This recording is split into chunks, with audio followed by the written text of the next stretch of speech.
Magandang araw, ako nga pala si Rachel Basas, ang inyong property advisor ng H&H Real Estate. Andito tayo ngayon sa Town and Country West, Bacoor, Cavite. Ito nga ang kanyang carport. Meron itong lot area na 75 square meter, total floor area na 131 square meter. At ito nga ang kanyang living area, ito naman ang common toilet and bath. Andito naman ang kitchen, kasama na nga ang cabinet. Dito naman sa likod, pwede ka ditong magsampay at maglaba. Meron tong lababo na pwede nyong gawing dirty kitchen.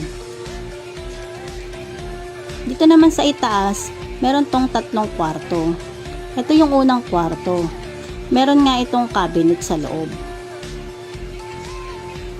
Ito naman yung pangalawang kwarto. Meron din itong cabinet sa loob. At syempre, meron itong common toilet and bath. Andito naman yung master's bedroom, o diba ang luwag. Meron nga itong balcony at sariling CR sa loob. At meron din yung cabinet sa loob niyan.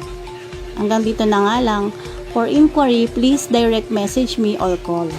Hanggang dito na lang. Paalam!